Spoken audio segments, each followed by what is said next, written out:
ನಮಸ್ಕಾರ ಸ್ನೇಹಿತರೆ, ನನ್ನ ಚಾನಲ್ಗೆ ನಿಮ್ಮೆಲ್ಲರಿಗೂ ಸ್ವಾಗತ. ಇವತ್ತಿನ ವಿಡಿಯೋದಲ್ಲಿ ಇಲಿ, ಜಿರಳೆ, ಹಲ್ಲಿ ಕಿರಿಕಿರಿ ಹಚ್ಚಿದ್ದೇ ಇರುತ್ತೆ. ಅದರಲ್ಲಂತೂ ಸೊಳ್ಳೆಗಳ ಕಾಟ ಕೂಡ ಹೆಚ್ಚಾಗ್ತಾ ಹೋಗುತ್ತೆ. ಇನ್ನು ಬರುವಂಥ ತಿಂಗಳುಗಳಲ್ಲಿ ಲಾಸ್ಟ್ ಇಯರ್ ಬಂದಂಗೆಲ್ಲ ಸೊಳ್ಳೆಗಳ ಕಾಟ ಜಾಸ್ತಿ ಆಗ್ತಾ ಬರುತ್ತೆ.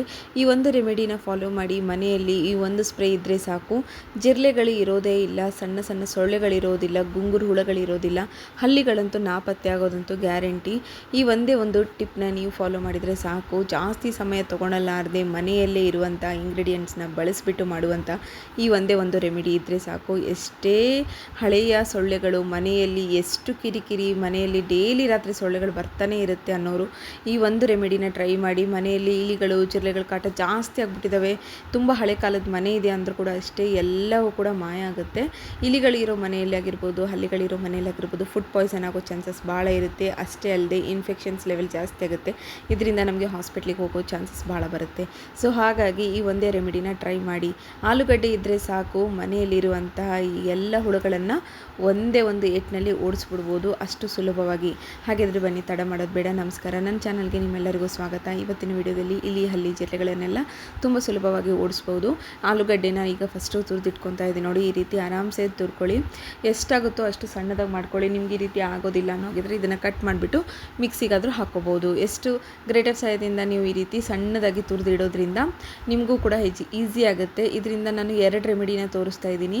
ಸೊ ಕಂಪ್ಲೀಟಾಗಿ ಎಂಡಿಂಗ್ ತನಕ ಈ ವಿಡಿಯೋನ ಮಿಸ್ ಮಾಡದೆ ನೋಡ್ಕೊಳ್ಳಿ. ನೋಡಿ, ಇವಾಗ ಫಸ್ಟು ಆಲೂಗಡ್ಡೆ ಏನಿದೆ ಸಣ್ಣದಾಗಿ ತುರಿದಿದ್ದಾಯಿತು. ಒಂದು ಆಲೂಗಡ್ಡೆ ಇದ್ದರೆ ಸಾಕು, ಜಾಸ್ತಿ ಸಮಯನೂ ತೊಗೊಳೋದಿಲ್ಲ, ಏನೂ ಇಲ್ಲ. ಕಡಿಮೆ ಖರ್ಚಿನಲ್ಲಿ ಮನೆಯಲ್ಲೇ ಉಪಯೋಗ ಆಗುವಂಥ ಈ ವಸ್ತುಗಳನ್ನು ಬಳಸಿಬಿಟ್ಟು ಮಾಡ್ಕೋಬೋದು. ವಯಸ್ಸಾದವ್ರು ಇರ್ತಾರೆ ಮನೆಯಲ್ಲಿ, ಸಣ್ಣ ಮಕ್ಕಳು ಇರ್ತಾರೆ, ಹೊರಗಡೆಯಿಂದ ತಂದಿರುವಂಥ ಕೆಮಿಕಲ್ ಪ್ರಾಡಕ್ಟ್ಸು ಆಗಿ ಬರೋದಿಲ್ಲ. ಒಬ್ಬೊಬ್ಬರಿಗೆ ಕೆಮ್ಮು, ನೆಗಡಿ, ಅಸ್ತಮ ಈ ರೀತಿ ತುಂಬ ಪ್ರಾಬ್ಲಮ್ಗಳಿರುತ್ತೆ. ಅದರಲ್ಲೂ ಕೂಡ ಈ ಒಂದು ಇಲಿ, ಹಲ್ಲಿ, ಜಿರಳೆಗಳು ಅಡ್ಡಾಡುವಂಥ ಜಾಗದಲ್ಲಿ ಫುಡ್ ಪಾಯ್ಸನ್ ಆಗೋ ಚಾನ್ಸಸ್ ಕೂಡ ಭಾಳ ಇರುತ್ತೆ. ಸೊ ಹಾಗಾಗಿ ನೋಡಿಕೊಂಡು ಮಾಡ್ಕೋಬೇಕಾಗುತ್ತೆ. ಹೊರಗಡೆಯಿಂದ ಎಕ್ಸ್ಪೆನ್ಸಿವ್ ಇರುವಂಥ ಎಷ್ಟೋ ಟ್ಯಾಬ್ಲೆಟ್ಗಳು ತಂದಿರ್ತೀವಿ, ಹಾಕಿರ್ತೀವಿ, ಆದರೂ ಕೂಡ ಈ ಜಿರಳೆಗಳು, ಹಲ್ಲಿಗಳು ಹೋಗೋದೇ ಇಲ್ಲ ಅಂತವೆ. ಅದಕ್ಕಾಗಿ ಈ ಒಂದು ರೆಮಿಡಿನ ನೋಡ್ಕೊತ ಬನ್ನಿ. ಹಾಗೆ ನನ್ನ ಚಾನಲ್ನಲ್ಲಿ ತುಂಬ ಸಾಕಷ್ಟು ವೀಡಿಯೋಸ್ನ ಮಾಡಿದ್ದೀನಿ. ಇಲಿಗಳನ್ನು ಓಡಿಸೋದಕ್ಕಾಗಿರ್ಬೋದು, ನೊಣಗಳು, ಸಣ್ಣ ಸಣ್ಣ ಜಿರಳೆಗಳು, ಹುಳಗಳು ಎಲ್ಲದಕ್ಕೂ ಕೂಡ. ಹಾಗೆ ಇವತ್ತಿನ ರೆಮಿಡಿ ಕೂಡ ಅಷ್ಟೇ, ಒಂದು ಆಲೂಗಡ್ಡೆಯಿಂದ ಮಾಡ್ತಾ ಇರೋದು. ಆಲೂಗಡ್ಡೆನ ಫಸ್ಟು ತುರಿಬೇಕಾದ್ರೆ ನೋಡಿ, ಇಲ್ಲಿ ಯಾವುದೇ ರೀತಿಯಾದ ತೊಳೆಯೋದನ್ನ ಅವಶ್ಯಕತೆ ಇಲ್ಲ, ಮೇಲ್ಗಡೆ ಸಿಪ್ಪೆ ತೆಗಿಬೇಕನ್ನೋ ಅವಶ್ಯಕತೆ ಕೊಡೋದಿಲ್ಲ. ಹೇಗಿದೆಯೋ ಹಾಗೆ ಇದನ್ನು ನೀವು ಸಣ್ಣದಾಗಿ ತುರಿದಿಟ್ಕೊಂಡ್ರೆ ಸಾಕಾಗುತ್ತೆ. ಒಂದು ಪಾತ್ರೆಗೆ ಹಾಕ್ಕೊತಾ ಇದ್ದೀನಿ. ಈ ರೀತಿ ನಾರ್ಮಲ್ಲಾಗಿ ಡೈಲಿ ಯೂಸ್ ಮಾಡುವಂಥ ಪಾತ್ರೆ ಇರುತ್ತಲ್ವ, ಸೊ ಅಂಥದ್ದೇ ಒಂದು ಪಾತ್ರೆನ ತೊಗೊಳ್ಳಿ. ಈ ಒಂದು ಪಾತ್ರೆಗೆ ನಾನಿಲ್ಲಿ 1 ಬೌಲ್ ಆಗುವಷ್ಟು ನೀರನ್ನು ಬಳಸ್ತಾ ಇದ್ದೀನಿ. 1 ಬೌಲ್ ಆದರೆ ಸಾಕಾಗುತ್ತೆ. ಈಗ ಇದನ್ನು ಕುದಿಯೋದಕ್ಕೆ ಇಟ್ಬಿಡೋಣ. ಒಂದು ಕುದಿ ಬರೋವರೆಗೆ ಇದನ್ನು ಕುದಿಸ್ಬೇಕು. ಸೊ ಹಾಗಾಗಿ ಒಂದು ಕುದಿ ಬರೋವರೆಗೂ ಇದನ್ನು ಕುದಿಸ್ಬೇಕಾದ್ರೆ ಏನಿದೆ ನೋಡಿ, ಇದರಲ್ಲಿ ನಾನು ಮೇನ್ ಚೀಸ್ ಏನಪ್ಪ ಅಂತಂದರೆ, ಮೇನ್ ಇಂಪಾರ್ಟೆಂಟ್ ಏನು ಅಂತಂದರೆ, ಇದರಲ್ಲಿ ನಾನು ಬೇವಿನ ತಪ್ಪಲನ್ನು ಹಾಕ್ತಾಯಿದ್ದೀನಿ. ಬೇವಿನ ತಪ್ಪಲ ಹಾಕೋದ್ರಿಂದ ಈ ಒಂದು ಹಲ್ಲಿಗೆ ಆ ಸ್ಮೆಲ್ಲಿನಿಂದನೇ ಮನೆ ಬಿಟ್ಟು ಹೋಗುತ್ತೆ. ಅಷ್ಟೇ ಅಲ್ಲ, ನೊಣಗಳಾಗಿರ್ಬೋದು ಅಥವಾ ಈ ಸಣ್ಣ ಸಣ್ಣ ಗುಂಗುರು ಹುಳಗಳಿರುತ್ತಲ್ವ, ಅವು ಕೂಡ ಅಷ್ಟೇ. ಸ್ಪ್ರೇ ಬಿತ್ತು ಅಂದರೆ ಸಾಕು, ಇರೋದೇ ಇಲ್ಲ. ಅದ್ರ ಜೊತೆಗೆ ನೋಡಿ, ಇಲ್ಲಿ ನಾನು ಒಂದು 4 ರಿಂದ 5 ಲವಂಗ ಕೂಡ ಹಾಕ್ತಾಯಿದ್ದೀನಿ. ಲವಂಗ ಸೊಳ್ಳೆಗಳ ಸ್ಮೆಲ್ಲಿಗೆ ಏನಿದೆ, ಸೊಳ್ಳೆಗಳು ಇರೋದಿಲ್ಲ. ಸೊ ಹಾಗಾಗಿ ಲವಂಗ ಆ್ಯಡ್ ಮಾಡಿ ಸಂಜೆ ಹೊತ್ತಿನಲ್ಲಿ ಈ ಸ್ಪ್ರೇನ ಮಾಡ್ಕೊಳೋದ್ರಿಂದ ಎಷ್ಟೇ ಸಣ್ಣ ಸಣ್ಣ ಹುಳುಗಳು, ಸೊಳ್ಳೆಗಳಾಗಿರ್ಬೋದು ಎಲ್ಲ ಕೂಡ ನಾಪತ್ತೆ ಆಗುತ್ತೆ. ಹಾಗೆ ನೋಡಿ, ಇಲ್ಲಿ ನಾನು ಒಂದು ಕರ್ಪೂರನ ಕುದಿಯೋ ಟೈಮ್ನಲ್ಲೇ ಹಾಕ್ಕೋಬೇಕು. ಸೊ ಈ ರೀತಿ ಪಚ್ಚ ಕರ್ಪೂರ ಅಂತ ಹೇಳ್ತೀವಲ್ವ, ಆ ಕರ್ಪೂರ ಏನಿದೆ ನೋಡಿ ಅದನ್ನೇ ಆ್ಯಡ್ ಮಾಡ್ಕೊತಾ ಇದ್ದೀನಿ. ಪಚ್ಚ ಕರ್ಪೂರನ ಒಂದು ಸತಿ ಸಣ್ಣದಾಗಿ ಕುಟ್ಟಿ ಪುಡಿ ಮಾಡಿ ಹಾಕ್ಕೊಳ್ಳಿ, ಸಾಕಾಗುತ್ತೆ. ಈಗ ಬೇವಿನ ತಪ್ಪಲದ ರಸ ಏನಿದೆ ಅದು ಬಿಡಬೇಕು. ಅದು ಎಷ್ಟು ಇಸೆ ಇರುತ್ತಲ್ವ ಅಷ್ಟೇ ಆ ಸ್ಮೆಲ್ಲಿಗೆ ಈ ಹಲ್ಲಿಗಳೇನಿದ್ದಾವೆ, ಗೋಡೆ ಮೇಲಿರುವಂಥ ಹಲ್ಲಿಗಳೆಲ್ಲವೂ ಕೂಡ ಮಾಯ ಆಗಿಬಿಡುತ್ತೆ. ತುಂಬ ಅಂದರೆ ತುಂಬ ಹಲ್ಲಿಗಳು ಮನೇಲಿ ಆಗ್ತಾಯಿದ್ದಾವೆ. ಅದ್ರ ಜೊತೆಗೆ ಸಣ್ಣ ಸಣ್ಣ ಮೊಟ್ಟೆಗಳನ್ನು ಇಟ್ಕೊತಾ ತುಂಬ ಹಲ್ಲಿಗಳಾಗ್ತಾ ಇದ್ದಾವೆ ಅನ್ನೋ ಹಾಗಿದ್ರೆ ಈ ಒಂದು ರೆಮಿಡಿನ ಮಿಸ್ ಮಾಡಿದೆ ನೋಡಿ. ಈಗ ಸಣ್ಣದಾಗಿ ಕುದಿಯೋ ಟೈಮ್ನಲ್ಲಿ ಏನಿದೆ ನೋಡಿ, ಶಾಂಪೂನ ಬಳಸಬೇಕಾಗುತ್ತೆ. ಒಂದು ಕುದಿ ಕರೆಕ್ಟಾಗಿ ಬಂದಿದೆ, ಬೇವಿನ ತಪ್ಪಲದ ವಾಸನೆ ಕೂಡ ಬರ್ತಾ ಇದೆ. ಸೊ ಇಂಥ ಸಮಯದಲ್ಲಿ ಏನಿದೆ, ಒಂದು ಕುದಿ ಬಂದಿದೆ ಅಂದಾಗ ನಾವು ಒಂದು ಶಾಂಪೂನ ಆ್ಯಡ್ ಮಾಡ್ಕೋಬೇಕು.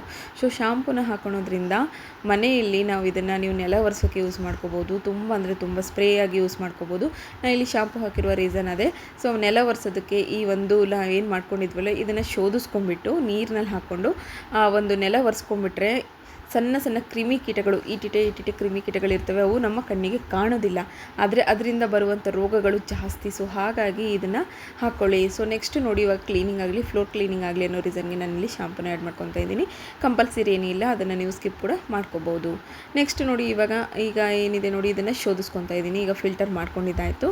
ಸೊ ಈ ರೀತಿ ಫಿಲ್ಟರ್ ಮಾಡ್ಕೊಂಡ್ಮೇಲೆ ನಾನು ನಿಮಗೆ ಮೊದಲೇ ಹೇಳಿರುವಾಗೆ ಈ ನೀರನ್ನು ನೀವು ನೆಲ ಒರೆಸೋದಕ್ಕೆ ಯೂಸ್ ಮಾಡೋ ಹಾಗಿದ್ರೆ ಶಾಂಪೂ ಅಥವಾ ಡಿಟರ್ಜೆಂಟ್ ಪೌಡರ್ ಕಂಪಲ್ಸರಿ ಯೂಸ್ ಮಾಡಲೇಬೇಕು.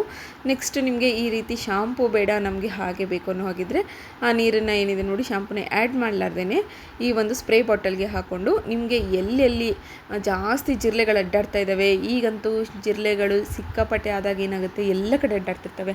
ಒಂದೊಂದು ವುಡ್ ವರ್ಕ್ ಮಾಡಿಸಿರುವಂಥ ವುಡ್ನಲ್ಲಿ ಕೂಡ ಇರುತ್ತೆ, ಸೋಫಾ ಕೆಳಗಡೆ, ದಿಂಬಿನ ಹತ್ರ ಅಥವಾ ಮಂಚದ ಹತ್ರ, ಗೋಡೆ ಹತ್ರ, ಪ್ರತಿಯೊಂದು ಜಾಗದಲ್ಲೂ ಕೂಡ ಇರುತ್ತೆ ಸ್ನೇಹಿತರೆ. ಸೊ ಹಾಗಾಗಿ ಎಲ್ಲೆಲ್ಲಿ ನಿಮಗೆ ಅನ್ನಿಸ್ತಾ ಇದೆಯೋ ಅಲ್ಲೆಲ್ಲ ಕೂಡ ನೀವು ಇದನ್ನು ಅಪ್ಲೈ ಮಾಡ್ಕೊತಾ ಬನ್ನಿ. ಹಾಗೆ ಉಳಿದಿರುವಂಥ ನಾವು ಫಿಲ್ಟರ್ ಮಾಡ್ಕೊಂಡು ಉಳ್ಕೊಂಡಿರುತ್ತಲ್ವ, ಸೊ ಈ ಒಂದು ಏನಂತಾರೆ ಬೇವಿನ ತಪ್ಪಲಾಗಿರ್ಬೋದು, ಆಲೂಗಡ್ಡೆ ಆಗಿರ್ಬೋದು, ಅದನ್ನು ನಾವು ವೇಸ್ಟ್ ಮಾಡೋದೇನು ಬೇಕಾಗೋದಿಲ್ಲ. ಈ ಒಂದು ಸಿಂಕ್ ಇರುತ್ತೆ, ರಾತ್ರಿ ಸಮಯದಲ್ಲಿ ಸಿಂಕ್ ಹತ್ರ ಇದನ್ನು ಹಾಕಿಬಿಡಿ. ಈ ರೀತಿ ಹಾಕೋದ್ರಿಂದ ನಾವು ಡೈಲಿ ದಿನನಿತ್ಯದಲ್ಲಿ ಏನೇನೋ ಕೆಲಸ ಮಾಡ್ತಾ ಇರ್ಬೇಕಾದ್ರೆ ಅಡುಗೆ ಮನೆಯಲ್ಲಿ ಸಿಂಕ್ನಲ್ಲಿ ಕೈ ತೊಳ್ಕೊಳೋದಾಗಿರ್ಬೋದು, ಮುಸುರಿ ನೀರಾಗಿರ್ಬೋದು ಎಲ್ಲವನ್ನು ಕೂಡ ಚೆಲ್ಲಿರ್ತೀವಿ.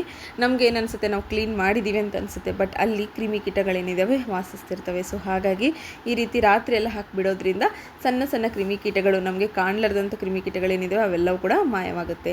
ಹಾಗೆ ನೋಡಿ, ನಾನು ಪರ್ದೆ ಹತ್ರ ಆಗಿರ್ಬೋದು, ಸಿಂಕಿನ ಹತ್ರ ಆಗಿರ್ಬೋದು, ಅಥವಾ ಮನೇಲಿ ಯೂಸ್ ಮಾಡೋಂಥ ವುಡ್ಡಿಗಾಗಿರ್ಬೋದು, ಪ್ರತಿಯೊಂದು ಜಾಗದಲ್ಲಿ ಬೆಡ್ಡಿನಿಂದ ಹಿಡಿದು ನಾವು ದಿನನಿತ್ಯ ಯೂಸ್ ಮಾಡುವಂಥ ಸೋಫಾ, ಬೆಡ್ಡಿನ ಕವರು, ಸೊ ಪ್ರತಿಯೊಂದು ಜಾಗದಲ್ಲಿ ಕೂಡ ನಾನು ಈ ಸ್ಪ್ರೇನ ಮಾಡ್ತಾಯಿದ್ದೀನಿ. ಈ ಸ್ಪ್ರೇ ಮಾಡೋದು ರೀಸನ್ ಅದೇ, ಮೊದಲೇ ಹೇಳಿರೋ ಹಾಗೆ ನೆಲ ಕೂಡ ಒರೆಸ್ಕೋಬೋದು. ಈ ಒಂದು ಟಿಪ್ ನಿಮಗೆ ಇಷ್ಟ ಆಗಿದೆ ಅಂತ ಅನ್ಕೊತೀನಿ. ಈ ವಿಡಿಯೋ ಏನಾದರೂ ನಿಮಗೆ ಇಷ್ಟ ಆದರೆ ನನ್ನ ಚಾನಲ್ನ ಸಬ್ಸ್ಕ್ರೈಬ್ ಆಗೋದನ್ನು ಮಾತ್ರ ಮರಿಬೇಡಿ. ಈ ವಿಡಿಯೋ ನೋಡಿದ್ದಕ್ಕೆ ಎಲ್ಲರಿಗೂ ಧನ್ಯವಾದಗಳು.